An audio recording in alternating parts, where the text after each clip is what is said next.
4 big stories to break down today. Pochettino has Frank Kessie on his radar. There's some interesting reports around Harry Kane as he is currently building a mega mansion near Cobham. We have more updates surrounding RC Strasbourg and our arrangement with them. And we talk the goalkeeper situation as currently Kepa is set to remain as number 1. So right now we got a ton of things to break down and discuss. I hope you guys enjoy.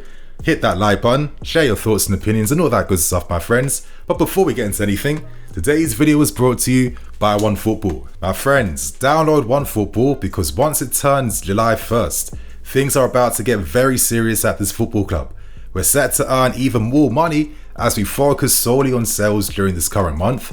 And of course, once it turns July, my friends, we can finally start spending money, and OneFootball will allow you to stay up to date to all the latest stories, transfer rumours, and give you guys some insight too behind any targets that we're currently being linked with. As you guys can see right now, tons of stories coming out today surrounding this football club, and OneFootball is the app to have to get all the content you need throughout the summer, my friends. So if you guys want to help yourselves out, you'll find a link below in the description and on the QR codes on screen too. Let's start things off and let's discuss our latest arrangement now with RC Strasbourg. Now, I recommend you guys watch yesterday's video surrounding our new Brazilian winger signing in Angelo Gabriel. Very exciting, very explosive, the footwork is absolutely insane, and he is now set to sign for us on a 6-year deal. So if you guys want to familiarize yourself with this game and what he's about, watch yesterday's videos. But right now, he's basically taking the first part of his medical.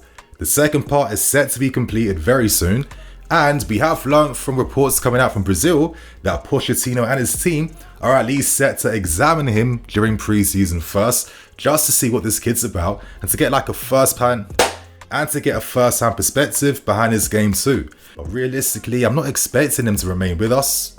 Who knows, anything could happen. Now in yesterday's video, I felt like maybe I was a bit too harsh in assessing his talent. We can't forget that Nottingham Forest felt like he was good enough to buy last January. So if he can play in the Premier League, why can't he play in Ligue 1?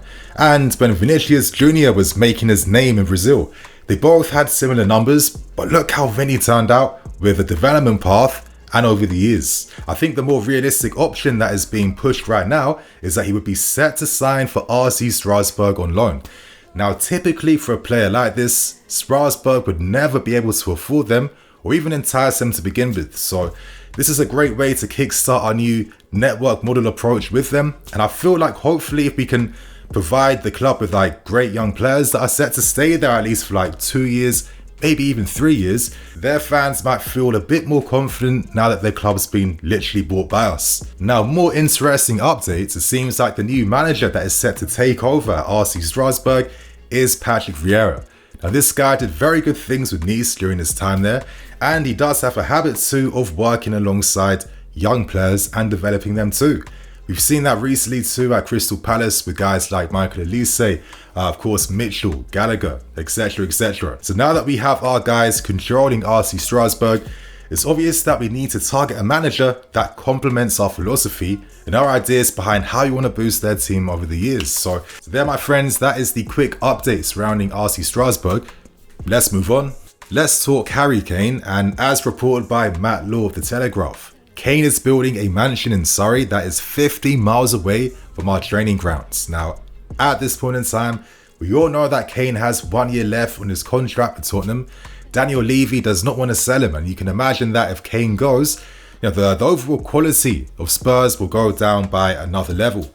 Right now, Bayern Munich are in the race. They're the favourites, they're the leaders, they're enticing Harry Kane. Kane, of course, is open to a move too. And it literally comes down to finding the right fees and figures. But with Daniel Levy being, very difficult to negotiate with because he doesn't want to sell him, Spurs risk the chance of Kane leaving for a free. And this is where we come into the equation, because we understand that signing a striker for us in this summer, that will be one of the hardest deals to get done, right?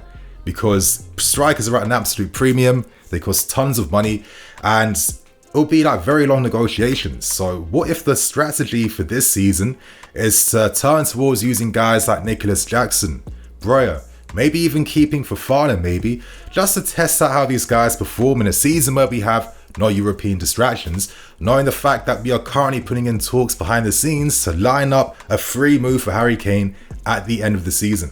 Now, of course, that is extremely ambitious, you know. Real life does not work like this, even though logically it does make sense. I can understand the links, right? Of course, Pochettino was the manager that literally created Harry Kane. Obviously, Sherwood gave him his debut at Spurs, but Pochettino took his game to the next level. But if you're asking my opinion though, I feel like this news kind of benefits Bayern Munich a lot more because, of course, Levy is basically telling them we don't want to sell. And if they risk Kane leaving on a free for next to nothing, knowing that clubs like us and many others can entice and attract him, you know, to have Harry Kane potentially damaging your Spurs team for next season, that's something that simply can't happen, right? So if that is the current threat coming out right now, there's more onus for Spurs to sell him outside the Premier League to a Bayern Munich. And right now, Thomas Tuchel is in Harry Kane's ear telling him, sign for me, we could win the Champions League and finally you can start to win some honours in your career. So that's the interesting update surrounding Harry Kane. Personally, I'm not taking too much from this. I don't see this move happening whatsoever, to be fair with you. But let's move on to more tangible, concrete news. And we have some updates now surrounding Gabriel Vieira of Celta Vigo. So right now, let's discuss these interesting reports around Frank Kessie as reported by Ravello. And essentially they're saying that Pochettino has Kessie on his radar. Now I'm going to give some thoughts and opinions as to why I think this is the case to begin with. But as we know, Barcelona are happy to sell if they receive the right offers and if Frank Kessie receives the right fees too, because ideally he prefers to remain there. Now, of course, they sign him on a free deal, which basically means that if they receive a great offer for him in this window, selling him provides some flexibility in being able to, you know, add to their squad. And on top of that, a Kessie sale means that this is pure accounting profit without amortization. So, you know, to sell him in particular is an even better thing for Barcelona. But Kessie is in no rush. Interesting updates though. Obviously with Brozovic probably set to be moving out to the Saudi League, Inter Milan had seen him as a replacement, but Frank Kessie said, no, I've completed Serie A. I don't need to go back. And if I do leave Barcelona, it's only going to be for the Premier League. And I'd imagine that's because you're going to earn big money and you're playing in a very high reputation league. Now, as I like to mention in stories like this, you know, we might hear names like Frank Kessie and think it's complete BS. I mean, who knows? Who knows if it's agents trying to you know, get more of an understanding and feeling for their clients. There could be tons of reasons like that. But one thing I always say is that with reports of players like this, it does reveal the profiles of players we're looking at, right? Because you need to have a long shortlist, and it's not like clubs have a 3-man shortlist. That makes no sense. You have to consider all possibilities. And in that sense, I think Frank Kessie is someone who is able to play in a 3. He can play in a pivot position as well too, you know, playing in the deeper left-hand side. And I'd say he's more of a ball-winning midfield player or more like a balanced midfielder. Now, he is good at making those late-man runs inside the box. I feel like his box presence outside the box, though, on the edge of the box, is decent because this guy has a proper rocket of a shot, right? His physicality is probably his best strength, in my opinion, because when he gets his body in front of that ball, if he's attempting duels, most times he wins that. Now, Barca naturally had a squad role, and he ain't going to play CDM because Barca don't need a traditional CDM like that. So I can see why they'd be okay to sell him, but he does have his use and purpose. But at the same time, I'm not going to stand here and act Frank Kessie is an upgrade signing in our midfield. We need to make it happen. I'm seeing the story as him being more of a squad guy that we add, but it doesn't make sense to me because he would cost a fortune, and you'd imagine that his wages are going to cost even more. And that seems to be the antithesis of this current modern approach we're seeing right now. I feel like the guy is a good workhorse. He's a good squad player to have, in my opinion. I feel like he isn't really the option I would turn to right now. But he's a standard guy. You know, his off-the-ball work is good. Nothing really too exciting. I know that we were first linked with Frank Kessie when he was playing for Atalanta all those years back. And I kind of feel like my opinion on him has never really evolved, even though he has developed and he has become a better player. But yeah, I'm hoping that we're focusing on better targets because for me, I'd rather not sign guys like this and really focus on signing a goalkeeper. And I think this segues in very nicely now to the next story. And I know that a lot of guys in the fan base online haven't been too pleased about this because this report has come back again. And right now, it is believed that management, Pochettino, and of course, you know, the transfer team are happy to keep Kepa for one more season as our #1 for the 23-24 season. And due to the fact that they don't want to spend crazy money on a goalkeeper, and currently that option is set to be Shakhtar Donetsk goalkeeper in Anatoliy Trubin. 21 years old, Ukrainian international now. He's had a good season, and he's slowly progressing.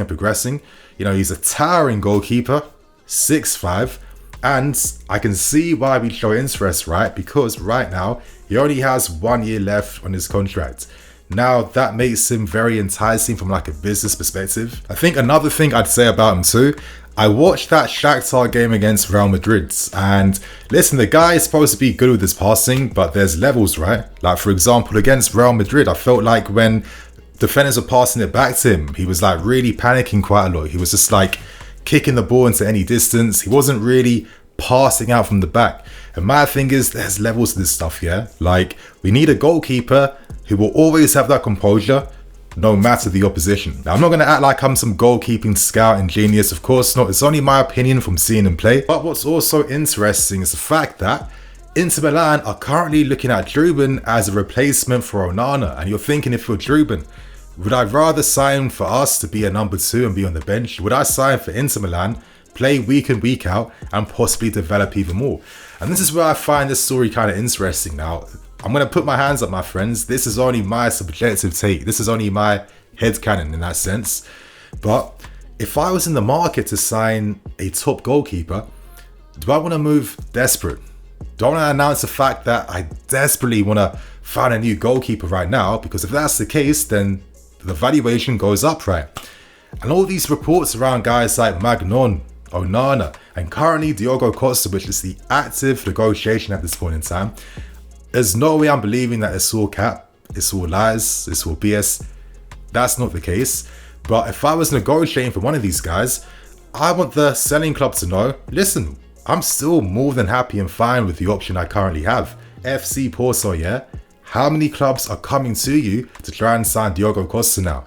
United are targeting Onana, which would allow maybe Trubin to sign for Inter Milan. I think we've been priced out from signing Magnon, and realistically, we can take advantage now of this FFP mess at FC Porto and sign Diogo Costa on much reduced terms. So I would not be surprised if this is the play, yeah, because to give my thoughts and opinions on Kepa, as we all know, like once we gave this guy an incredible contract, he's earning like over 250k a week. It's just absolutely mad. Realistically, who can sign him on loan? And is it even profitable to like subsidize most of his wages every month? It doesn't make sense for no one. So Kepa is very fortunate that his contract will basically mean, in my opinion, he will stay here until maybe the final year or 2, who knows? But to be fair to the guy, he came back last season. And it's what I've normally said before, right? I feel like goalkeepers need to have the right goalkeeping coach to really complement their style. And I kind of feel like during that shocking season Kepa had a few seasons back, his work alongside Loloshan, like these two just didn't really complement each other. But is it any surprise that Mendy had some of his best performances and his best seasons, training under Loloshan?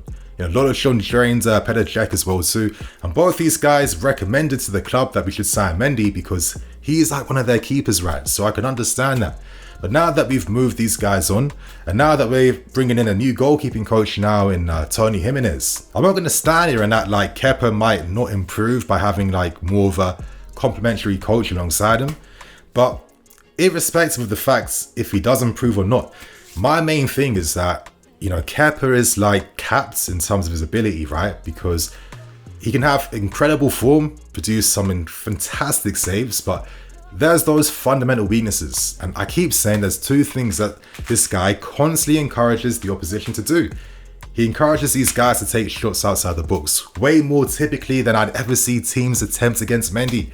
And number 2, he encourages the opposition team to flood the 6-yard box when they're attacking corners and set pieces, We're a bit physically weaker now. Most of these young guys, they're not in their like physical primes at this point in time. And because Kepa has no authority, he can't punch with like assertion. He can't really catch a ball under pressure as well too. I just kind of feel like it just creates this danger scenario for us every single time. And I feel like these are the things that regularly come to bite us in the ass. So I don't see why we would stick with a guy like this, knowing that there are like some fundamental weaknesses that I would be surprised, and I'm not an expert, but I'd be surprised if Tony Jimenez could like elevate these guys in these moments. Time will tell, right? But as I was saying, I just don't see why Trubin would want to sign for us to be a number 2. We have Slonina here as well too, and I think that I see this play happening right now, and time will tell if I'm right or wrong, yeah? My friends, right now, let's end things with a final story, and let's discuss these latest updates around Gabriel Veiga.